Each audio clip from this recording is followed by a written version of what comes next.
On June 8, 1982, Argentine First Lieutenant Hector P.P. Sanchez is flying his A4 Skyhawk just meters above the ocean.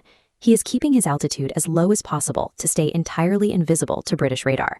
He is part of Mazo Flight, a four-ship formation on a direct, low-level strike mission. Their target is Bluff Cove, where British troops are offloading from landing ships. Earlier that day, Argentine aircraft had already wrecked the logistics ships Sir Galahad and Sir Tristram, and now Mazo Flight intends to finish the job on the remaining landing craft. But as the Skyhawks pop up over a rise in the terrain, the British infantry are waiting for them. The hillside erupts.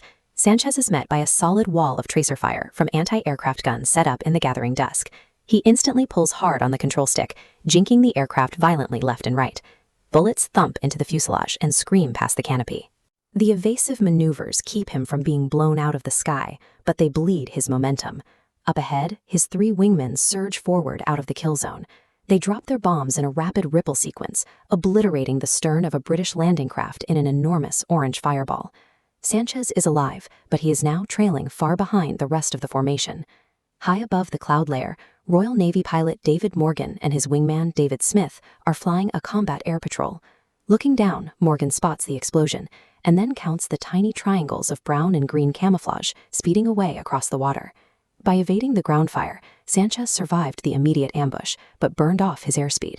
Now separated from his flight, he is flying directly into the crosshairs of a superior fighter jet dropping from the sky.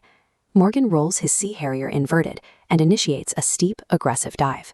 The Argentine pilots, operating under strict radio silence and focused entirely on their successful bombing run, have no idea the two dark gray British jets are slotting in right behind them. Morgan targets the leftmost Skyhawk, flown by Ensign Alfredo Vasquez. His heat-seeking AIM-9L Sidewinder sniffs out the engine exhaust and leaves the rail at twice the speed of sound. Sanchez watches in pure horror as the missile detonates, scattering Vasquez's aircraft across the ocean in 1,000 burning fragments. Throwing his throttle forward, Sanchez reacts on pure instinct. He maneuvers his Skyhawk, pulls Morgan's Harrier directly into his gun sight, and gets a perfect firing solution. He squeezes the trigger to let loose a stream from his 20mm cannons, but nothing happens. Looking at the schematic of the A4 Skyhawk, you can see exactly why. The intense anti-aircraft fire he took over the beach actually severed the electrical connections to his wing-mounted guns.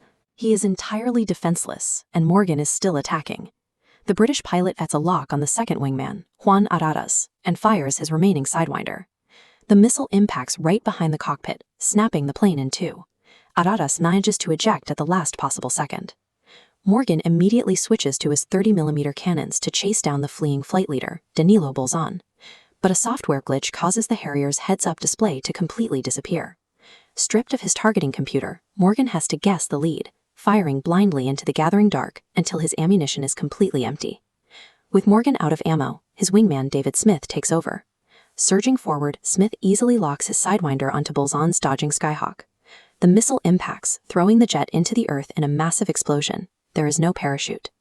In less than 2 minutes, Mazo Flight is gone. The ground fire that Sanchez survived had quietly destroyed his only weapon. He is now alone, stripped of his defenses, and trailing 2 hostile Harriers.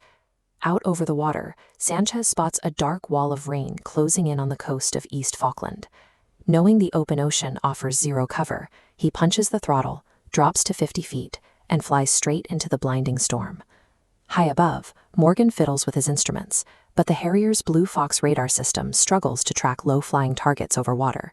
Getting nothing but interference and running low on fuel, the British pilots break off the pursuit and turn back toward their carrier, HMS Hermes.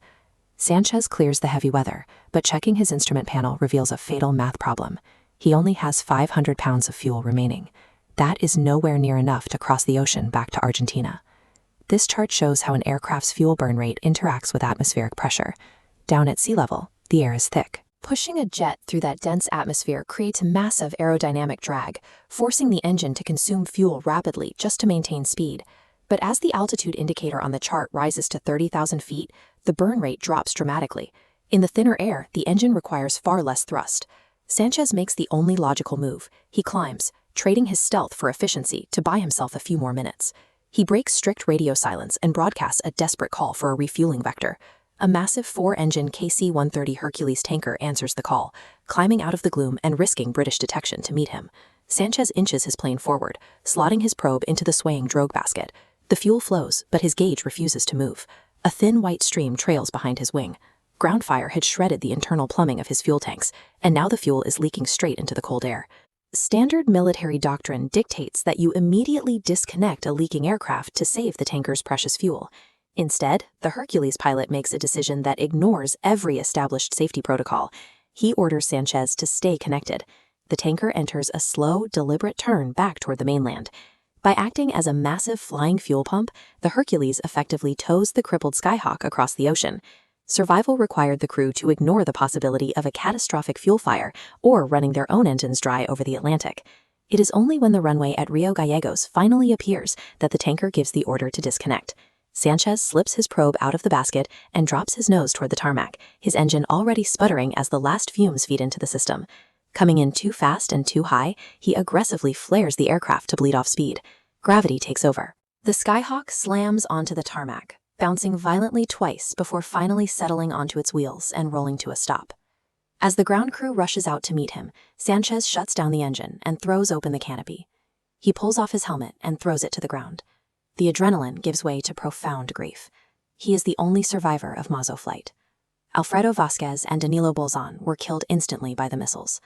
Juan Araras, despite managing to eject, did not survive the extreme forces of the bailout. Decades after the conflict ended, Hector Sanchez would reunite with David Morgan, the British pilot who pulled the trigger that day. They spent hours together mapping out the precise seconds of the engagement and the fates of the men involved.